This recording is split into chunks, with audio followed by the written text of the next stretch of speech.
Hola, buenos días y muy buenas tardes a toda nuestra audiencia en Latinoamérica, España, en cualquier lugar del mundo donde nos estén oyendo. A todos nuestros seguidores hispanohablantes les mandamos un saludo muy afectivo desde la cabina de Global Radio, el primer podcast disponible para curiosos de todo el mundo que buscan la mejor información y exclusivas disponibles en español, inglés y ruso. En Global Radio encontrarán programas de tecnología, finanzas y tendencias, y a esta hora les habla José Antonio Bonet. Soy moderador para el programa TechStorm, un espacio dedicado a la tecnología en donde siempre encontrarán información de primer nivel. Cada lunes en este mismo horario estaremos acompañados por expertos en diversos campos de tecnología, discutiremos acerca de temas de interés, analizaremos noticias y abriremos debates sobre los temas polémicos en diferentes campos. Para los oyentes que nos acompañan por primera vez, recuerden que estamos en un espacio libre de participación, así que si tienen alguna pregunta o quisieran aportar algún comentario, no lo duden y simplemente participen levantando la mano. Hoy estaremos hablando acerca de las adicciones a la tecnología, de la relación que tenemos los adolescentes con la tecnología y cuál es la oportunidad para encontrar ese análisis y por qué se ocurren ese tipo de relaciones tan curiosas con los jóvenes y con la tecnología. Hoy nos acompaña una invitada muy especial, María Elisa Dávila. Ella es psicóloga social y clínica con enfoque sistémico construccionista y tiene experiencia en atención clínica con diferentes poblaciones y en procesos comunitarios desde un enfoque psicosocial asociado al conflicto armado en Colombia. Entonces, bueno, antes de comenzar, María Elisa, te envío un abrazo muy grande, un saludo muy efectivo. Tú eres amiga de mi hermana, entonces es muy chévere poder tenerte a ti en este momento en este programa. Y lo primero que quisiera hacer es que nos cuentes un poquito acerca de ti. Cuéntanos un poquito cuál es tu experiencia en el campo de la psicología y que nos cuentes un poquito a qué te refieres exactamente con esa parte de sistémico construccionista que tú me habías comentado en tu perfil. Hola José y Olga, pues muchas gracias por la invitación. Yo me encuentro, para mí es muy importante empezar mencionando que yo estoy en Bogotá ahorita, en Bogotá, Colombia, donde vivo y donde me he formado casi toda pues, mi carrera. Bueno, pues digamos que cuando hablamos del tema, pensé que podría ser interesante hablarlo precisamente porque he trabajado con adolescentes desde hace muchos años, pero hace 10 años, cuando empecé a trabajar con adolescentes, la tecnología pues era diferente, estaba como en ese momento no existía el internet en los celulares, no existían las cámaras en los celulares, el internet era mucho más limitado y pues he venido trabajando con ellos un tiempo, antes en procesos más psicosociales y ahora más clínicos, digamos más terapéuticos, en los que la tecnología pues se ha convertido como un lugar tanto de escape para ellos como de fortalecimiento, pero también a veces de mucho sufrimiento para los padres. Y bueno, eso como en términos de mi experiencia, y pues llevo estudiando psicología ya casi 10 años o más, 14 más o menos. Y pues bueno, tengo como experiencia en esto psicosocial, en la parte social crítica, en investigación y en la parte clínica. Específicamente mi enfoque es un enfoque que es como de lo, digamos que es el enfoque más postmoderno de la psicoterapia, es un enfoque que tiene en cuenta el contexto, que tiene en cuenta los discursos sociales, que se fundamenta muchísimo en Foucault, en digamos que los movimientos que han habido en términos de familia, de diversidad, y somos, digamos que terapeutas familiares que también trabajamos mucho desde el lenguaje y la construcción discursiva para la resignificación de los problemas.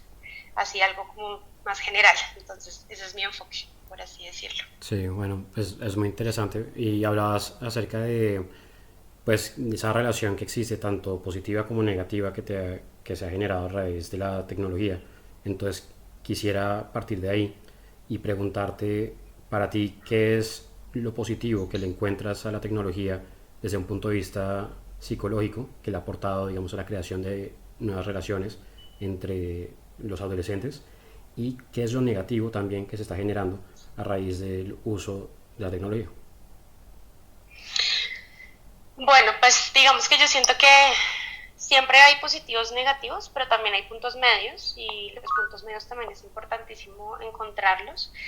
Eh, yo he hablado mucho de esto como aquí con mi pareja y con las personas cercanas en términos de qué habría implicado para nosotros vivir una pandemia como la que estamos atravesando si no existiera el Internet o si no existiera, por ejemplo, sí, el Internet, porque me pienso, por ejemplo, en los jóvenes, cómo habrían seguido con su colegio, cómo habrían podido seguir comunicándose con sus amigos, así fuera por Zoom.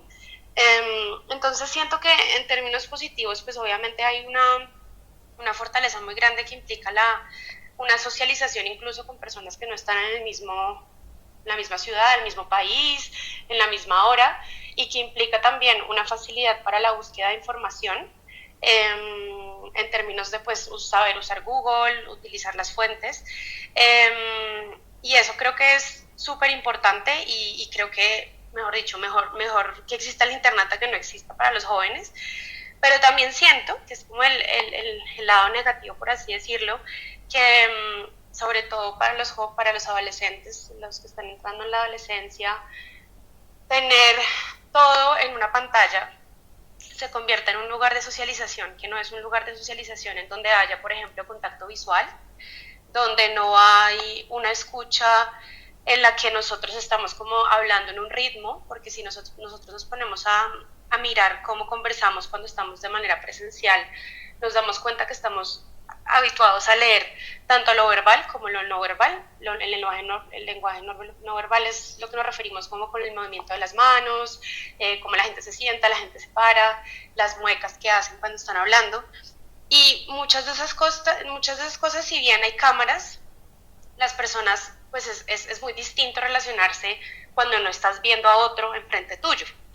Creo que eso implica un reto para quienes van a empezar a salir ahora, pues afortunadamente aquí ya están empezando a vacunar, pero todavía falta mucho que vacunen a los jóvenes, pero cuando esto empiece a pasar un poco, la socialización yo creo que va a ser un poco diferente, como que van a estar mirando qué se dicen, cómo lo dicen, cómo invitan a otros a sus cosas, cómo se relacionan, cómo hacen amigos, también cómo crean relaciones de pareja, por ejemplo. Entonces creo que hay un riesgo grande en la pantalla y también, pues no solo el colegio, sino también el tener, pues como pasar tanto tiempo, no sé, jugando algo en el computador o estando como absolutamente conectado con un electrodoméstico de alguna manera. Creo que tiene unos riesgos importantes, pero también es muy complejo porque no hay formas de socialización distintas en este momento. Pues yo, como les decía, estoy en Bogotá y todavía hay cosas que están cerradas y que no están habilitadas para los jóvenes. Pero el punto medio, creo que esto es totalmente conversable, es decir, los padres pueden darse cuenta que los jóvenes están utilizando muy bien la tecnología, que están aprovechando súper bien el Internet, que están construyendo también un pensamiento crítico para poder discernir entre qué fuentes leo, cuáles no leo, cuáles se ajustan más a lo que estoy pensando, cuáles me hacen pensar, cuáles me fundamentan cosas que quiero creer de cierta manera. Y también pueden darse cuenta que hay un riesgo, pero es importante siempre como encontrar estos puntos medios y hablarlo con ellos en términos de cómo quisieran relacionarse distinto con la tecnología y saber si los padres pueden ayudarlos en ese sentido de alguna manera. Y ese es un punto que a mí me parece muy interesante que tocas, porque cuando hablamos de la relación que tienen los padres con los hijos y cómo se debe empezar a hacer una guianza más educativa, más constructiva, con respecto a la tecnología. Me parece que ahí hay un reto muy grande como sociedad, porque es difícil hoy en día, digamos, quitarle a un niño la posibilidad de usar una tablet para cualquiera de sus tareas, por ejemplo. Pero a la vez siento que al darles demasiada libertad para utilizar una tablet, se están también de cierta manera como volviendo más perezosos de pronto, como para mirar más allá de lo que está ya resuelto en Google. Y ahí es donde yo me pregunto cómo se puede hacer para que los padres encuentren una guianza, no sé, desde tu experiencia, de pronto tú sabrás de qué manera se puede empezar a generar una guianza, ¿no? Como que se empiece a dar como unos guidelines acerca de cómo se debería utilizar la tecnología de una manera mucho más responsable y más educativa, ¿no? Pues mira, esto es súper curioso porque precisamente dentro del enfoque desde donde yo me sitúo en la psicoterapia y en la psicología, muchas veces hablamos de los jóvenes y de los niños como quienes cargan el problema, como que sí, como que llegan a terapia y es que no, te llevo el adolescente porque está enviciado con los videojuegos o lo que sea y estoy preocupado. Y cuando tú empiezas a indagar con los padres cómo interactúan entre ellos, qué espacios tienen de conversación familiar, si hay un conflicto, cómo lo solucionan, entonces uno se empieza a dar cuenta que los papás también están de cierta manera en algunos momentos facilitando que los adolescentes o los jóvenes estén sumergidos en este tema pues como de las pantallas, por así decirlo, de las tablets, lo que sea, y te empiezas a dar cuenta que cuando tú les preguntas, listo, pero pues si ustedes no, ¿qué espacio tienen juntos? Y dicen, no, pues es que nunca estamos juntos, entonces nunca hay espacios de socialización, pues el adolescente va a preferir comunicarse con sus amigos, porque los adolescentes además tienen una particularidad y es que casi no quieren estar con sus papás porque están en una etapa en la que precisamente están encontrando su identidad y es como lo que nosotros llamamos el proceso de diferenciación, entonces, en donde ellos están diciendo yo no quiero ser como mis papás, no quiero actuar como ellos y por eso es que a uno le da pena ir con los papás al centro comercial y que lo vieran a uno saliendo a comer con los papás cuando era adolescente, etc. Pero ahí es súper importante que los papás primero se pregunten cómo están ellos utilizando la tecnología, en qué momentos la utilizan, si tienen horarios para utilizarla, porque me parece a mí injusto, obviamente los papás pues son adultos, etcétera, y tienen una toma de decisiones que es mucho más autónoma, pero si tú le pides a los adolescentes que estén conectados con la socialización o con una época, pues no sé, un momento de comida en común, pero los papás están ahí revisando el celular, están viendo el mail, están diciendo esperen que estoy en una reunión, entonces están conectados al tiempo, pues los adolescentes también cogen eso como un modelo y lo más justo es que sea para todos igual.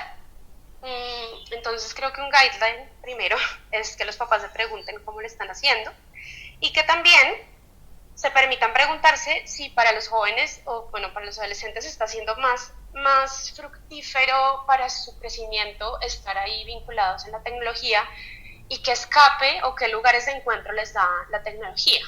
Porque si nos ponemos en esta situación de pandemia, pues como les digo, o sea, si los jóvenes adolescentes no les gusta estar tanto con sus familias, con sus padres, por su proceso de crecimiento, pues van a querer estar no sé, en internet o hablando con sus amigos por WhatsApp o lo que sea, o viendo videos o lo que sea, que no sea con su familia. Entonces también hay que respetar esos momentos de intimidad y autonomía, pero siempre siendo muy claros con que son momentos que ellos están aprovechando y que les están generando bienestar de alguna manera, que se divierten, que están aprendiendo algo nuevo, que se están hablando con los amigos, y creo que la alerta es si ya ven que hay algo que les está generando ansiedad, ¿no? Como que a cierta hora se pongan más nerviosos de lo normal, o digamos que omitan las comidas por estar conectados, o cosas así, creo que esa es una alerta. Entonces son como esos puntos a tener en cuenta, pero pues cada familia funciona de manera distinta.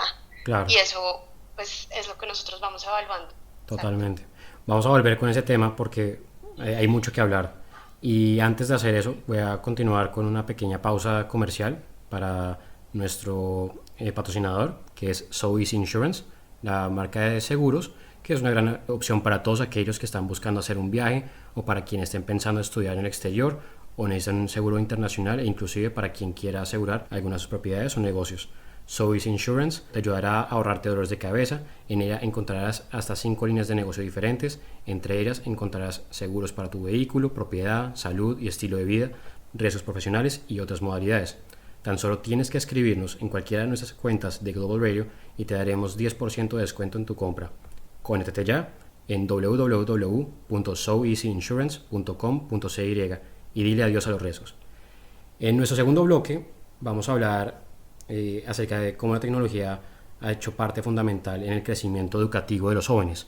Entonces, si bien es cierto que como estamos en una generación que está en medio de una pandemia y que está gozando de esta manera de los beneficios del Internet y de la información inmediata, también vemos una parte en la que la tecnología se ha vuelto cada vez más, nos hemos vuelto más dependientes más bien de la tecnología, y cada vez más necesitamos estar conectados, cada vez más tenemos que estar distraídos porque es nuestra única salida básicamente. Entonces quisiera saber cuál es tu posición frente a esta discusión y sobre todo cómo este fenómeno está afectando el desarrollo educativo de los jóvenes. Pues yo creo que más que afectarlo es como embrace it, ¿no? Como aceptarlo en términos de es lo que hay. La tecnología va muy rápido, crece muy rápido, o sea, ¿no? Como que uno ahorita está abriéndose un montón de aplicaciones, de lugares de encuentro, y la tecnología va demasiado rápido, y creo que frenarle eso a las personas que están en crecimiento y a las personas también mayores, por así decirlo, pues no tiene ningún sentido. Pero lo que siento es que la tecnología no se puede, o pensaría que los riesgos es que se convierta como nuestro único punto de encuentro con otros. Y eso es lo peligroso en este momento, porque la socialización, pues como lo he dicho ya en otros momentos, está bastante limitada. Pero cuando empecemos a salir, esta tecnología la idea es que se vuelva como un lugar donde haya crecimiento profesional, crecimiento en términos de sus conocimientos, pero que ojalá los procesos de socialización vuelvan a estar en un frente a frente, en un cara a cara, y creo que eso va a ser un reto enorme. Sin embargo, pues con esto de tener como la información ahí mismo, y como tener como tanta facilidad para leer noticias, creo que incluso para los profesores y para quienes están en procesos educativos con jóvenes es la palabra es muy colombiana, pero es un papayazo, es como una oportunidad muy grande para enseñarle a los jóvenes a tener un pensamiento crítico. Sí, o sea, creo que eso es súper importante en términos de cuando hay un hecho que pasa, X, qué dice este medio de comunicación, qué está diciendo este otro medio de comunicación, y cómo discernimos entre las palabras que se utilizan, cómo se refieren al hecho, porque eso va a implicar un conocimiento muy grande o sea, va a implicar, sí, una facilidad muy grande para que ellos puedan empezar a utilizar la información de una manera más segura para ellos, porque antes solo existían las enciclopedias, punto. Ahora pues tenemos demasiada información, entonces creo que es como una oportunidad para los profesores. Y te interrumpo porque te pregunto ahí también qué pasa, digamos, con las aulas de clase, ¿no? Como he visto que han ocurrido muchos casos en los que la gente, por ejemplo, se queja de que las clases ya no son lo mismo, ¿no? Que a pesar de que las clases son, pues, digamos, didácticas de cierta manera, los estudiantes ya se sienten cada vez más relegados en las clases y pues terminan casi que pues no yendo o no poniendo atención de lo que pasa porque la misma tecnología los ahuyenta de cierta manera, ¿no? Entonces, como psicóloga, ¿tú qué piensas al respecto? ¿Cómo crees que se puede manejar mejor una clase? ¿Cómo podría de pronto un profesor abarcar una clase, o cómo haría para engancharse con su audiencia y no permitir que los estudiantes se vayan, ¿sabes? Como a buscar otras páginas o que hagan otro tipo de actividades durante la clase. Bueno, pues esa pregunta te la respondo como desde el contexto mismo. Voy a hablar de Bogotá, porque pues Colombia obviamente tiene también una parte rural muy, muy importante, que a nivel escolar pues tienen muchas dificultades, y creo que incluso en este lugar los niños no han vuelto al colegio porque en los lugares rurales de Colombia no hay internet. Si hay un celular, pues es el del papá o la mamá que está trabajando, que está haciendo ciertas labores. Entonces, como que en Colombia la educación sigue siendo un privilegio, y creo que, o sea, y entonces aquí me pongo a pensar como en el privilegio que yo tuve de estudiar en un colegio que era bilingüe, privado, etcétera, en el que sé que hoy en día los estudiantes tienen como su iPad o su tablet personalizado, o sea, lo llevan como hoy en día cada uno tiene su computador. Cuando yo me gradué del colegio creo que existían los portátiles, pero hasta ahora estaba... Mientras tanto, volvemos a hacer un anuncio acerca de nuestro comercial, de nuestro sponsor, y hablaré sobre Sobeys Insurance, que con él podrás asegurarte definitivamente ante cualquier riesgo. Recuerda que con Sobeys Insurance podrás encontrar estas 5 líneas de negocio diferentes: Entre estas están los seguros para tu vehículo, propiedad, salud y estilo de vida, riesgos profesionales y otras modalidades. Tan solo tienes que escribirnos en cualquiera de nuestras cuentas de Radio Global y te daremos un 10% de descuento en tu compra. Conéctate ya en www.soeasyinsurance.com.cy y dile adiós a los riesgos. Listo, María, ¿estás por ahí? ¿Volviste? Sí, ya. Sí. Perdón, es que me entró una llamada y se me desconectaron los audífonos. ¿Me escuchas? Sí, ya te oigo. Perfecto. Entonces, Listo. Sigo. sí, continúa, por favor. Listo, entonces les estaba mencionando esto de la educación en Colombia. Entonces creo que esa respuesta va a depender mucho del contexto y de si la educación es privada, si es pública. Ha habido muchos debates frente a la educación acá en Colombia porque precisamente la educación pública en Bogotá, además que es la capital, aún tiene dificultades de comunicación. Los adolescentes no todos tienen un celular porque sus familias no se los pueden pagar, etcétera. Entonces, yo siento que el reto de la desconexión de la tecnología va a ser un reto muy grande para los colegios privados donde los estudiantes pues estuvieron, o los adolescentes estuvieron comunicados desde sus celulares, internet, iPads, computadores, bueno, mil formas que tienen en sus casas. Y volver al colegio seguramente va a ser un reto para los profesores porque pues hay colegios que les quitaban los celulares a los estudiantes, pero ahora no sé cómo lo vayan a manejar y es una gran pregunta, pero de hecho no hay retorno todavía oficial. Bueno, ya mencionaron que se podía retornar oficialmente a los colegios en agosto, pero creo que esto va a ser un reto grande para los colegios y siento que los profesores ahí precisamente deben ser muy perspicaces para retomar aquellos videos, aquellas series, películas, aquellos grupos de música que están moviéndose ahorita como en la escena adolescente, por así decirlo, y enganchar desde ahí creo que sería clave. Siempre, y pues yo he trabajado también en pedagogía, he pensado que la pedagogía y enseñar a otros debe estar situado en su propio contexto y en lo que les interesa y lo que les gusta. Entonces creo que eso sería un reto para los profesores y para los profesores de colegios públicos, pues precisamente creo que es el volver a encontrarse, porque además son salones mucho más grandes, son salones de 45 estudiantes, pero pensaría que ahí la conexión con la tecnología ha sido distinta, pero esto que estoy diciendo es una hipótesis que tengo yo, porque pues hasta el momento estamos atravesando esto, no hay forma como decir un estudio lo demuestra de cierta manera, sino es más como pensaría que puede estar funcionando. Por supuesto.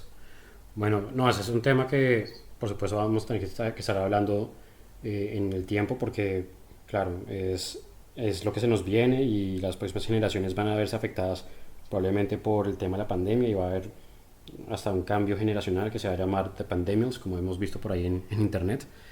Pero para darle continuidad a nuestro programa, vamos a estar hablando acerca del tercer bloque, que es básicamente un acercamiento a la actualidad y noticias que están enfocadas a este tema en particular, y lo que quiero es que me des un concepto tuyo, una opinión de estas noticias. Entonces, antes de hacerlo, pues quiero aprovechar para dirigirme ahorita a nuestra audiencia para que si alguien quiere participar, hacer una pregunta o hacer algún aporte, que lo hagan libremente. Acá tenemos la disponibilidad para que participen y que digan lo que piensan al respecto de ese tema, ¿vale? Para continuar, empezamos con una primera noticia que se llama "Una vida sin pantallas mejora la salud mental". Entonces, ese titular me llamó mucho la atención, es sacado del diario El País de España, y en esta noticia se habla acerca de los daños que generan las pantallas y la emisión de la luz azul de las pantallas, que básicamente nos mantienen siempre conectados y siempre nos mantienen interactuando, ¿no?, con la tecnología. Entonces hay una relación de necesidad que vale la pena subrayar entre el alumno y la tecnología, por ejemplo. Y en el artículo se menciona algunas de las consecuencias de este uso de las pantallas.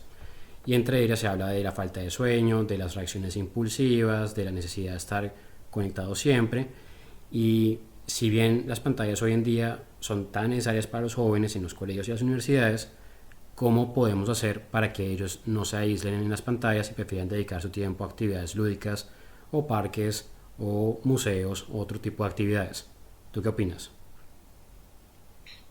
Bueno, pues Pues no he leído el artículo, pero según lo que mencionas, y sería algo que me preguntaría, es que muchas veces se habla de salud mental y se equipara con funciones cognitivas. ¿Y a qué voy? Una cosa es que uno tenga una fatiga cognitiva en términos, o también física en términos de los ojos, de la pantalla, de la luz de la pantalla, de lo que implica estar todo el tiempo mirando algo que tiene una luz. Y otra cosa es la salud mental. ¿Y a qué voy? La salud mental ya está relacionada con un malestar emocional, que digamos que la definición técnica es un malestar emocional que genera una afectación en nuestra vida cotidiana, en nuestras rutinas, en nuestras relaciones, en nuestra forma de vivir el mundo. Eh, pero yo me atrevería a decir que una cosa es una afectación cognitiva, una dificultad en términos de la luz, y otra cosa es que yo desarrolle, por ejemplo, una depresión o una ansiedad o un estrés postraumático o algo más, digamos que ya requiere muchísima atención. Entonces creo que si hay falta de sueño, y si hay afectaciones, pues primero eso hay que revisarlo en términos físicos, que no, digamos, puede pasar que sea un tema de visión, un tema de, sí, de usar gafas, de no usar gafas, etcétera, y eso poderlo revisar bien, y si eso se descarta, ahí sí podría entrar el tema de salud mental y revisar cómo está afectando. Mm, pero, y bueno, y con lo segundo que decías, creo que también, y como decía antes, es súper importante que los papás también se revisen cómo están haciendo su vida, porque si los papás no van a un parque, no van a un museo, pues pedirle a los adolescentes que vayan a museos, que vayan a parques, también es un poco como incoherente con esas solicitudes.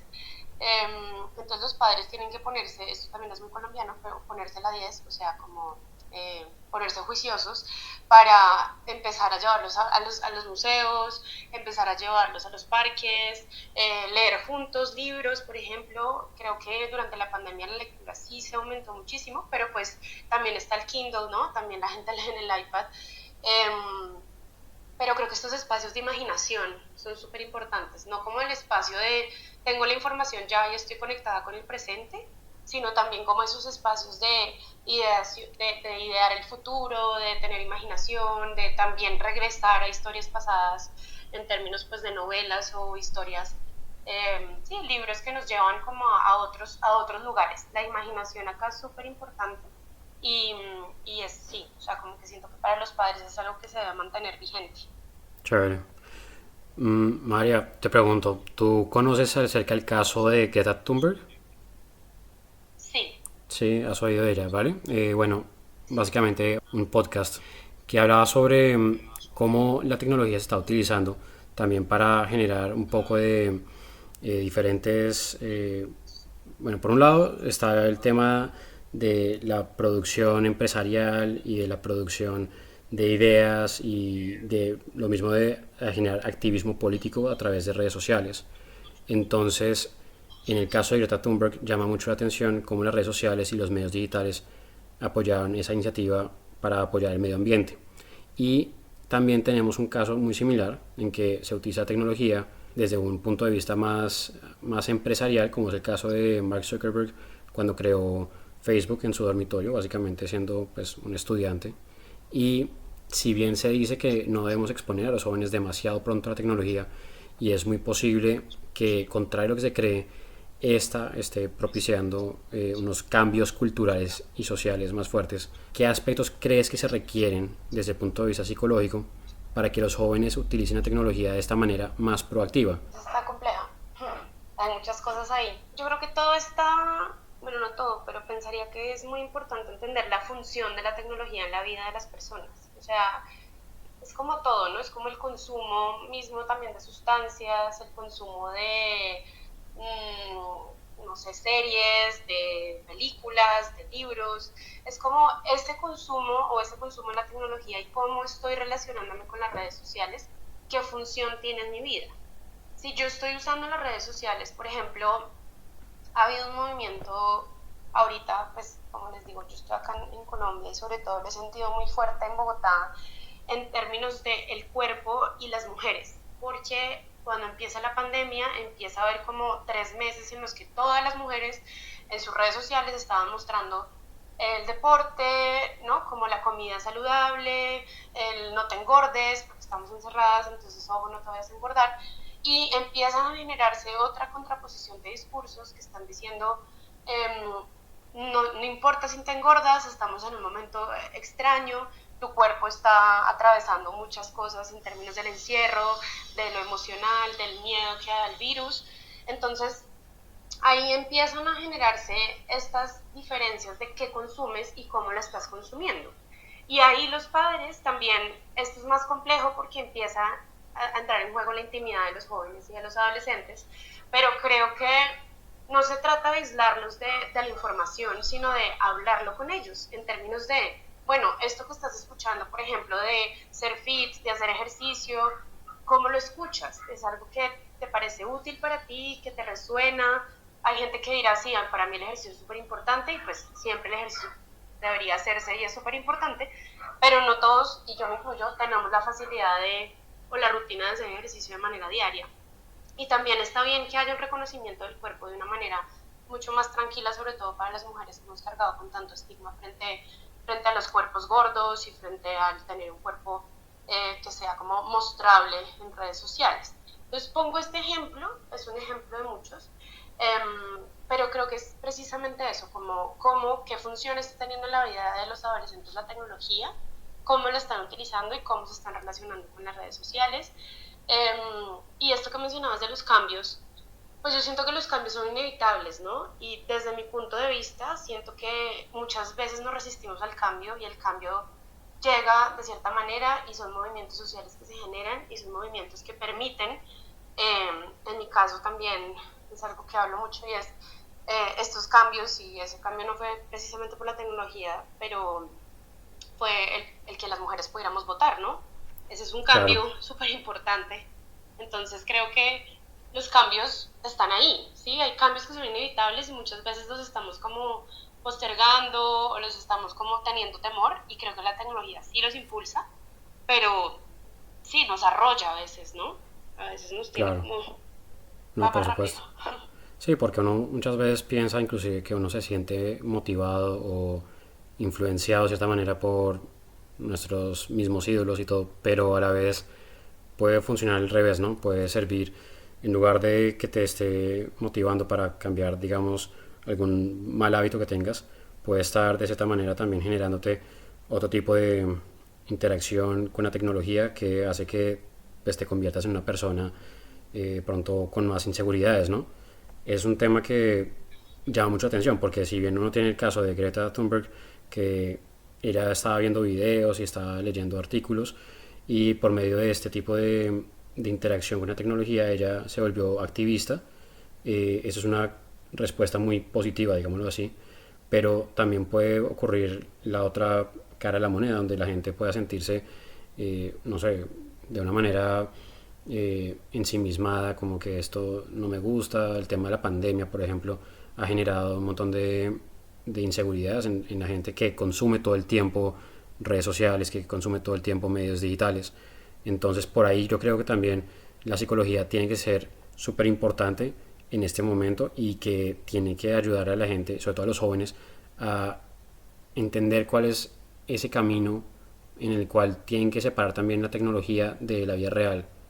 Y para continuar ahí en esa misma línea, te hablo acerca de un tema siguiente que se habla sobre la obsesión a ser mejores. Ahí se llama un artículo del portal mexicano expansión.mx que habla acerca de la educación como un factor fundamental en la escala social y la tecnología cómo nos ha ayudado a ser cada vez más creativos, competitivos en el mercado laboral. Y sin embargo, ese sentimiento de que tenemos que ser mejores, que estamos siendo cada vez más competitivos, puede estar jugándonos en contra. Entonces, ¿cuál es tu opinión frente a ese fenómeno? Y cómo lo están abordando los colegios para generar jóvenes más, no sé, más, pues no así la palabra inteligentes, pero eh, más capaces de lograr nuevas cosas y de generar nuevos aportes a su formación. Bueno, ahí tocas un punto que que para mí ha sido como un lugar de aprendizaje con la psicoterapia, y es cuando me llegan consultantes ya en sus 30 años, 28 años, que están empezando como su carrera profesional y llegan con lo que yo llamo una anestesia emocional. Esa anestesia emocional está bastante asociada con no sentir.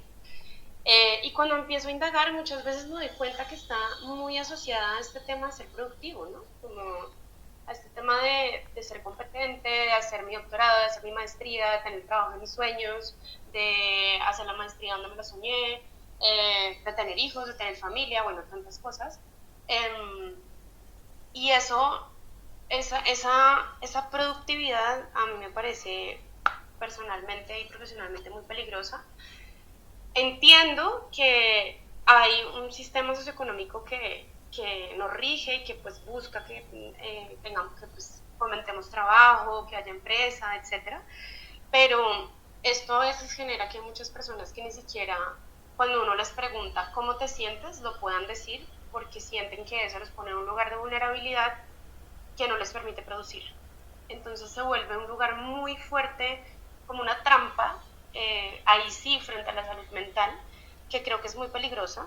Y esto de ser mejores, por ejemplo, que dices, me parece que es un calificativo bastante normativo en términos de ser mejores para qué y con respecto a quién y por qué quiero ser mejor que alguien, ¿no? Como que empiezan a surgir todas estas preguntas de la jerarquía y del poder que están allí en este tipo de frases. Y yo pensaría, o sea, los colegios, como te decía, pues hay muchos tipos de colegios, hablo desde mi contexto aquí en Bogotá, en términos de si son públicos, privados, etcétera, pero los colegios, o sea, yo siento que lo más importante, y esto lo he visto sobre todo después de la pandemia, es por lo menos uno poder saber decir cómo se está sintiendo, más que poder decir todos los elementos de la tabla periódica o poder decir cómo se resuelve la función X. eh, Siento que la imposibilidad de poder decir cómo me estoy sintiendo, de tener conversaciones difíciles, de poder decirle al otro, oye, lo que estás haciendo no me parece, no me gusta, no quiero que lo sigas haciendo, ese tipo de educación y de facilidades de conversación no se están dando en los colegios, no se dan, por lo menos en Colombia son muy difíciles y pues además estamos atravesados por un contexto de un conflicto armado muy fuerte, una violencia muy instaurada. Eh, y siento que sí, es importante que uno sea productivo, que tenga un proyecto de vida, que uno sepa para dónde va, porque pues eso es importante. Pero si uno no sabe cómo se siente, pues eso va a estar muy desconectado del proyecto de vida. Entonces, Claro. a veces suena como a psicóloga de colegio, pero sí creo que es muy importante, o sea, ahorita le veo todo el sentido, sobre todo cuando nos Claro. llegan consultantes tan afectados.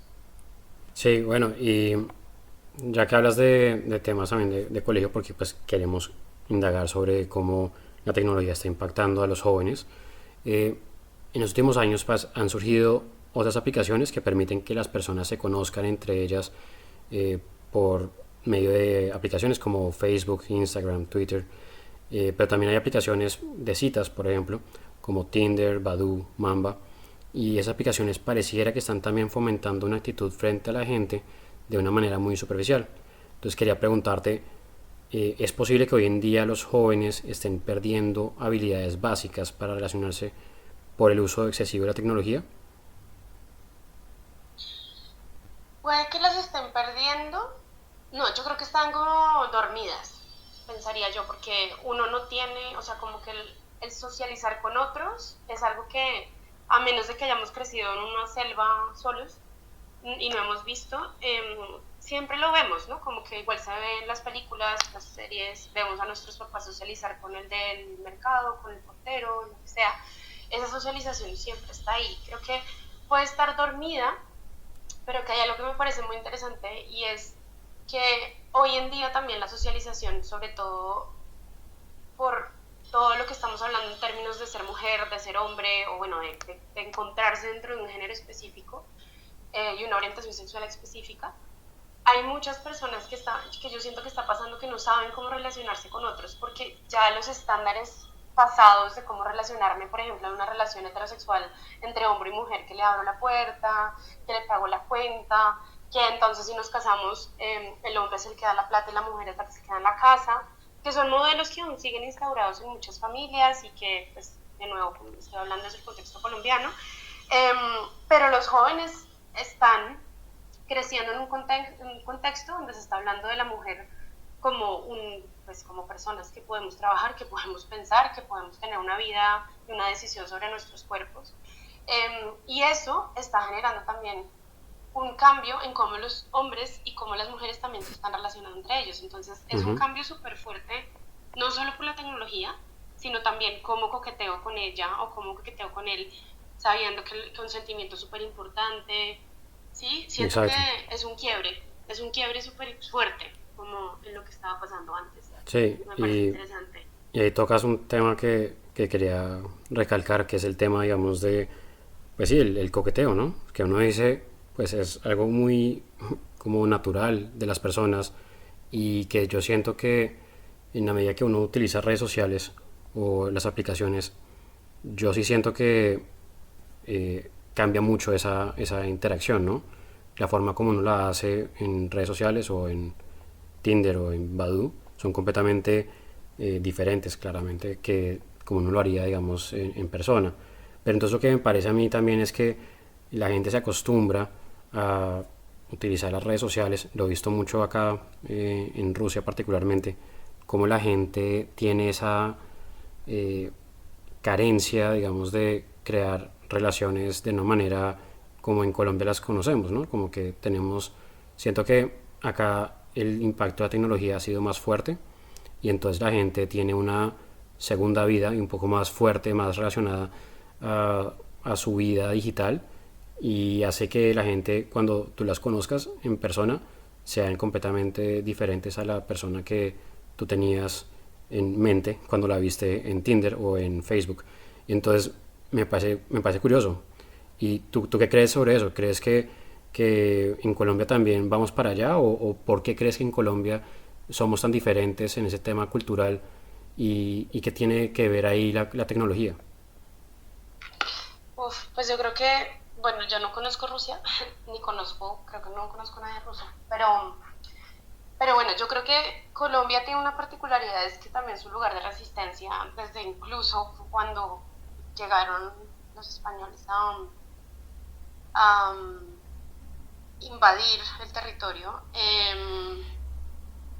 la forma en que resistían las personas que en ese momento eran esclavos era por medio del baile, ¿no? Entonces se crean estos espacios que son espacios cimarrones, donde estaba el baile, donde estaba la juntanza, donde estaban los espacios de encontrarse y de no sufrir, sino de precisamente de tener placer al encontrarse con otras personas, etcétera. Y pues Colombia tiene un arraigo muy fuerte en los encuentros con personas en términos del baile. Somos una sociedad que sabe bailar.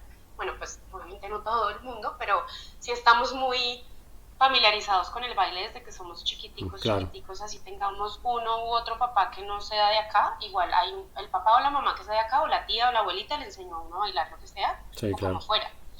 Entonces hay unos espacios de juntanza muy fuertes y siento que en diciembre, Año Nuevo, que pues, para Colombia son fechas tan importantes, ahora que hubo una pandemia, yo siento que hubo como una depresión colectiva porque no se podía tener la reunión familiar de 40 personas. Entonces, sí, y yo siento que es muy distinto relacionarse de manera virtual. Sí solventa la necesidad de hablar con alguien. Es decir, yo sí puedo tener una conversación importante y con contenido de manera virtual, pero lo que te decía al principio, se pierde muchísimo el lenguaje corporal, el lenguaje no verbal, si la persona está nerviosa, no está nerviosa, eso se pierde de cierta manera.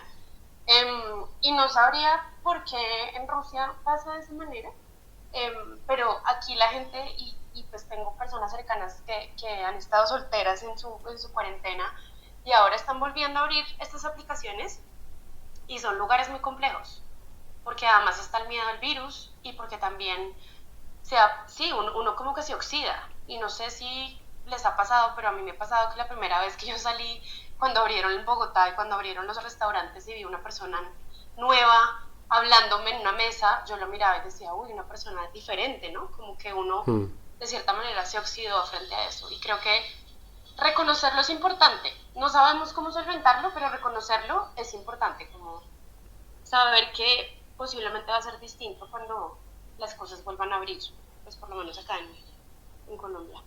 Sí, no, y el relacionamiento, que es lo que tú hablabas de, por ejemplo, hacer amigos, que es básicamente la parte donde yo, pues, digamos que donde me concentro más en esa parte porque me parece que es completamente eh, imposible pensar hoy en día una persona que no tenga, por ejemplo, Facebook. O sea, es algo que hoy en día es parte hasta de tu currículum, es parte de tu vida, o sea, es como que, o sea, dice tanto de ti, pero a la vez es solamente como una fachada también de lo que eres. Y ahí es donde yo pues me siento y digo, bueno, hasta qué punto yo puedo decir que este ser humano que, no sé, sale en estas fotos, soy yo y en realidad es una persona o es, sabes, como una creación hecha por mí para mostrarle a la gente lo mejor de mí y no algo más, ¿no? Como que siento que la tecnología a veces sí genera esas inseguridades donde la gente, pues claro, quiere siempre mostrar lo mejor y nunca van a querer verse llorando ni quieren verse heridos porque piensan mucho sobre qué piensa la demás gente sobre eso y ahí es una parte donde yo sí creo que la psicología juega un rol muy importante porque es cómo la gente está entendiéndose a sí misma y cómo la gente está empezando a proyectar, ¿no? Entonces, yo ahí es donde me pregunto, pues desde el punto de vista psicológico, cuál es ese límite, ¿no? Esa formación que yo quiero darle a ese otro yo y por qué quiero desarrollar más esa parte que mi yo real, ¿sabes? Entonces ahí es donde yo te pregunto eso, o sea, ¿por qué crees que pasa más que la gente prefiere dedicarle más tiempo a ese yo digital que al yo real? Sí, pues hay varias cosas. Yo siento que si, por así decirlo, tu yo real, y lo pongo entre comillas, ha sido vulnerado, ha sido rechazado, has tenido situaciones dolorosas, pues es muy probable que quieras construir como un yo alterno en el que puedas como tener una maniobra más grande frente a esas cosas que te pasaron con tu yo real, lo cual es muy perverso, porque te genera casi que identidades paralelas, ¿no? Y, y me estás poniendo a pensar en muchas cuentas que a veces yo veo en Instagram de personas que están en este rollo de como de agradar, como de, sí, como de mi vida es perfecta, en mi vida todo funciona súper bien, la pandemia no me ha afectado para nada, Exacto. he aprendido a cocinar, bueno, todas estas cosas. Y cuando yo veo demasiada perfección, pues yo me pregunto qué estar ahí teniendo como esa función de perfección. Sobre todo pasa con redes sociales como Instagram, que es como una que utilizo bastante. Y creo que, pues sí, o sea, si tú te encuentras con alguien que en Instagram se muestra de cierta manera y la conoces de manera personal o sí, como que la ves o incluso tienes una conversación con esa persona y sientes que no se alinea con lo que está mostrando en sus redes, pues creo que es como una alerta, pues no como para alejarte ni rechazar a la persona, pero sí para preguntarte, pues si estás dispuesto como a relacionarte con alguien que tiene como esta necesidad de mostrarse de cierta manera. Pero tampoco culpo a las personas que lo hagan así, o sea, quienes se muestran perfectos tampoco lo culpo, porque esa es la función de esa red, ¿sí? Mm. Instagram está hecho para que tú demuestres que eres perfecto. Esa es la función. Entonces, estás cumpliendo con una función. Lo disidente sería ahí literalmente postearte llorando, postearte haciendo cosas íntimas, postear el postre que quedó feo, pero es muy difícil, eso, es muy difícil encontrarlo. Entonces, Entonces, sí, sí, me ahí, pregunto yo también. ahí pues básicamente volvemos al tema de que pues existe como una realidad paralela, básicamente, que es ficticia, ¿no? Entonces, estamos diciendo que nuestro yo virtual no es y no corresponde a la realidad. O sea, en muchos casos sí puede que sí, claro. Pero en muchos casos también lo que estás diciendo ahí es, mira, pues es muy probable que, bueno, cuando uno ve, digamos, un influenciador de cualquier marca, lo que sea, uno sabe que esas personas generalmente, por más felices que se vean o más perfecta la vida que tengan, en realidad en el fondo pues uno sabe que está todo auspiciado por un lado, y por otro lado tiene mucha está muy libreteado, ¿no? Es como lo que ocurría con los realities, ¿no? Que a uno le hacen creer que esto que uno veía en las pantallas era real, que las relaciones eran reales, que la gente era real, pero en el fondo pues también uno sabía que no era verdad. Entonces, pues nada, me parece interesante, y me parece que los jóvenes cada vez más van a tener que luchar con eso, y creo que va a ser muy difícil que pues, las próximas generaciones puedan encontrar una forma de solventar este problema. Yo sí siento que las redes sociales de cierta manera están generando un montón de inseguridades, sobre todo en la gente que siente que sus redes sociales son parte de su vida, más allá de el que muestra el postre, sino más de un tema laboral. Creo que ahí, cuando se convierte en un tema como dependiente, se vuelve mucho más no sé, más superficial la relación que se tiene con las redes sociales. Y entonces, nada, quisiera concluir con básicamente pues, pedirte a ti, más que nada una conclusión a ti acerca de cómo tú ves este fenómeno, también con los videojuegos, con todo lo que hoy en día hace parte de la vida de los estudiantes, de los jóvenes que están empezando a darse cuenta de tantos cambios además que están pasando en su vida, y sumándole a eso la pandemia, es decir, o sea, todo lo que está pasando hoy en día. ¿Qué futuro le ves a esto? ¿Cómo crees que va a ser esto en unos 20, 30 años? ¿Cómo ves? No sé, haz una predicción loca de lo que tú crees que va a ser Colombia o el mundo en unos 20, 30 años. Uf, no, pues ojalá pudiera como pensar a futuro qué pasaría con la tecnología en ese momento, pero eso nunca es posible. Pero bueno, yo creo que sí, o sea, va a ser muy importante, y esto era algo que te decía ahorita, y es que los adolescentes tengan la capacidad de generar este pensamiento crítico de saber qué siguen, ¿sí? Que siguen en redes sociales, que están creyendo como sus lugares de enunciación, que están creyendo como eso que quieren crear para sus vidas. Por eso yo fomento mucho estas cuentas que, por ejemplo, con el caso de las mujeres que hablamos, donde las mujeres con cuerpo gordo están mostrando su cuerpo sin ninguna remordimiento a que les digan baja tu foto porque eso no es estético, o cosas así que se ven que son horribles en los comentarios. Y creo que es como tu vida es tu vida, y nadie tiene por qué estarte moldeando de cierta manera, pero ahí entran obviamente un montón de normas sociales, los papás, el colegio, la universidad, donde te están diciendo si tú eres mujer te tienes que depilar, si tú eres hombre tienes que hacer tal cosa. Entonces es muy complejo, pero siento que los jóvenes pueden lograr este discernir en su vida, y se están posicionando muchos discursos liberadores, y creo que eso es como algo que en 30 años me gustaría que existiera, como un posicionamiento de liberación de lo que quieras hacer con tu cuerpo y con tu vida de cierta manera. Y también quería agregar que no quisiera como satanizar o poner como en un lugar negativo a las personas que también encuentran un lugar de socialización con el internet o con las redes sociales. Hace muchos años, como 15 años o 10, mi papá me hablaba, mi papá es pues, del mundo de la tecnología, me hablaba de este programa Second Life, donde la gente creaba una vida paralela.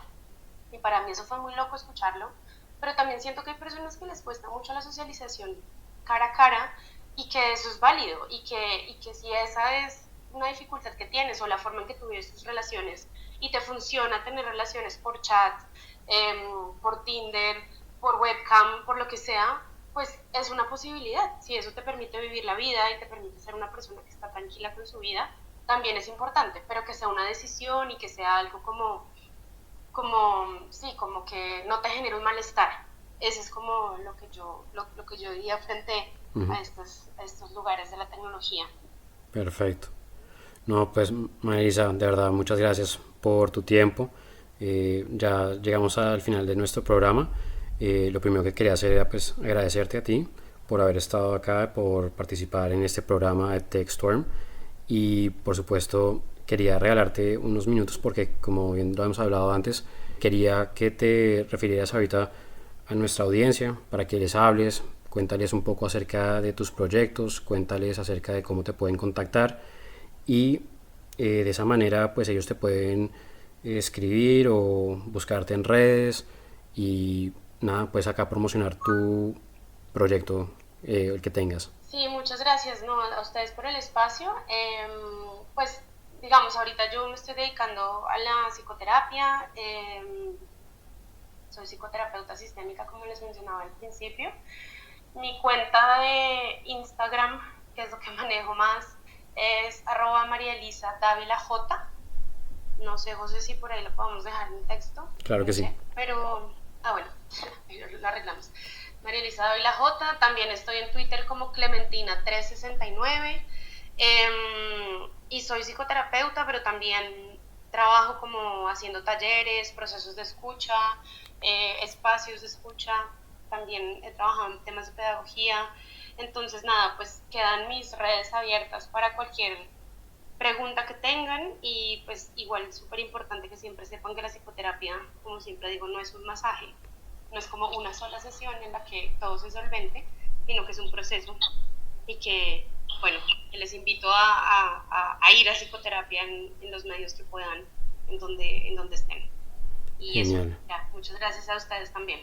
genial. Tenemos una pregunta, Ale está aquí en nuestro programa, entonces quisiera escuchar tu pregunta para que, a ver, cómo podemos discutirla con María Elisa. Hola, bueno, no tengo audífonos, entonces no sé si está sonando bien. ¿Suena bien? Suena perfecto. Sí, Ok, vale. Bueno, no, la verdad no era tanto una pregunta, sino más como un aporte que se me vino a la cabeza que me parecía bonito contarlo, y es que cuando estaban hablando ustedes de, creo que era como lo que yo entendí como la responsabilidad que tienen los padres sobre cómo los adolescentes manejan las redes sociales y cómo consumen todo lo que hay en Internet. Ujú. Y quería contarles que en el caso colombiano hay un avance que me parece muy bonito, y es que se aprobó la semana pasada la ampliación de la licencia de paternidad y se va progresivamente a llegar a equiparar a la licencia de, de maternidad. Ujú. No es eh, el gran logro del mundo mundial, porque claramente esto se refiere más pues a la época en la que los niños están recién nacidos, niños y niñas están recién nacidos, pero creo que gran parte de lo que ustedes mencionan, como la responsabilidad de cuidados entre padres y madres, eh, pues tiene que ver con que a veces pues no se tiene el tiempo para hacerlo porque están trabajando, ¿no? O hay otras cosas que hacer también en la vida, ¿no? Entonces, me parece muy bonito y siento que es un avance que ojalá en los años que vienen pues se pueda ampliar mucho más, se pueda empezar a entender esta responsabilidad compartida en la casa, en donde no solo usualmente en las casas pues más tradicionales, son las madres las que son responsables de ese tipo como de monitorear lo que hacen los niños y estar pendientes de qué está pasando y cómo está pasando, Ujú. porque usualmente también son quienes conviven con los niños, cuando por ejemplo son parejas divorciadas o cosas así. Entonces me parece muy bonito que bueno, pues que este es un primer paso a normalizar el cuidado compartido. Sí, por supuesto. Yo también creo que es un aporte a la sociedad que es urgente, ¿no? Que se requiere desde ya y empezar a entender que la labor de la crianza es compartida y que cómo se empieza a consumir la tecnología tiene que venir del padre y desde la madre de una manera pues compartida, vale la redundancia. sí, de acuerdo, me parece. Y sí, o sea, estos lugares de compartir el cuidado, ¿no? Ya sean dos padres, dos madres o las familias como se constituyen de manera diversa, padre y madre, pero totalmente, no es solo algo de la madre. Y creo que como estas cosas que están pasando acá están diciendo los hombres, como ustedes también están para cuidar. Y también es una dificultad porque muchos no lo hacen, no se han aprendido a cuidar, pero definitivamente generan un cambio en cómo se está constituyendo la familia, esperaría. Bueno, ¿Tienes algún otro comentario? ¿Alguien más quisiera hacer alguna participación en este momento? Si no, damos Bueno, por cerrado. yo quisiera decir otra cosa, Ujú, ¿puedo? claro que sí, sí, claro.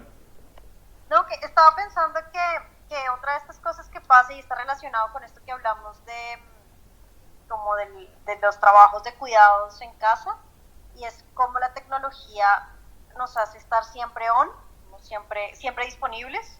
Es como un lado negativo, me refiero como en espacios de trabajo, Ujú, ¿no? Y como a veces, o sea, en esta pandemia ahora que nos hemos llevado el trabajo literalmente a casa, pues se vuelve cada vez más difícil encontrar esos momentos de desconectar y mejor dicho, sé que muchas personas con hijos han tenido esa dificultad, que, que les es difícil encontrar espacios para cuidar a sus a sus hijos, perdón, en casa. ujú. Y quería como, no sé, como mencionarlo como un apunte adicional, ¿no? No sé ustedes cómo lo ven, no sé si lo han oído.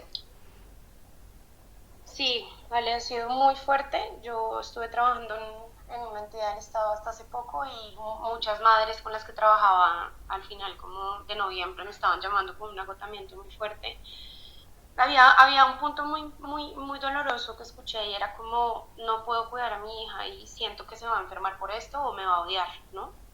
Y creo que en ese momento a una mamá que me llamó a contarme eso y que estaba demasiado angustiada por eso, porque era como, tengo que trabajar porque pues si no trabajo no la puedo, porque es madre soltera, entonces no la puedo, pues no le puedo comprar sus cosas, pero pues también tengo que cuidarla, bueno, como este embrollo en el que estaba, y era realmente como poderle, o sea, como los padres muchas veces no evitan decirle a los hijos cómo se están sintiendo, porque está este mito, y esto va para todos, de que si le decimos al otro cómo nos estamos sintiendo, es como si le estuviéramos cargando el sentimiento al otro, ¿no? Como si yo le digo a alguien estoy triste, es como si automáticamente el otro también se tuviera que poner triste.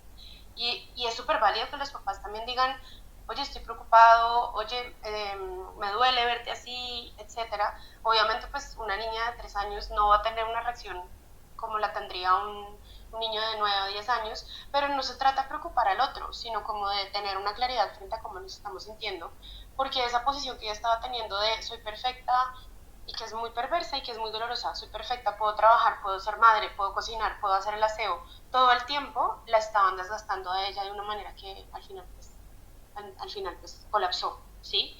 Entonces Ujú. era literalmente poder hablar con ella, con su chiquita, y poderle decir que estaba pasando por un momento difícil, pero que eso no implicaba que no la quisiera o que no quisiera que estuviera bien. Y esto suena muy tonto, o sea, ¿no? Como que la gente dice, pero en serio, y es como, sí, en serio, eso es importante, que ella lo sepa.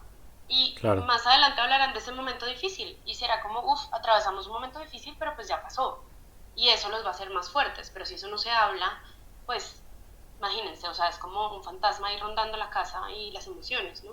claro que Pero sí. sí, es muy complicado, súper complicado. Claro, y eso conecta muchísimo con lo que hablaban ahora también bueno, me recordó como esta sensación en redes sociales de estar siempre mejorando, creo que lo mencionaron, Ujú, como que, Sí, no sé, me conectó con esa idea. total. Sí, totalmente. total. No, y pues bueno, a las dos les doy las gracias por participar, de verdad estuvo muy chévere este último espacio. Creo que además es chévere que haya tanta información sobre el tema. Yo la verdad, eh, pues de Colombia estoy un poco desconectado y me interesa mucho saber qué está pasando en temas legales, qué está pasando en temas sociales y culturales, y eso me parece que es importante tener ese tipo de conversaciones con ustedes para que de cierta forma como que lo vuelvan a traer a uno y aterrizar a uno en la realidad de lo que está pasando en este momento en Colombia. Nada, básicamente a las dos quiero darles las gracias por estar acá, por su aporte y su tiempo. Y ya con esto damos por finalizado el programa. Para quienes les gustó este programa de TechStorm, les informamos que la próxima semana estaremos hablando acerca de impresión 3D. Entonces muchas gracias a todos los que están acá, los que estuvieron durante esta hora oyéndonos.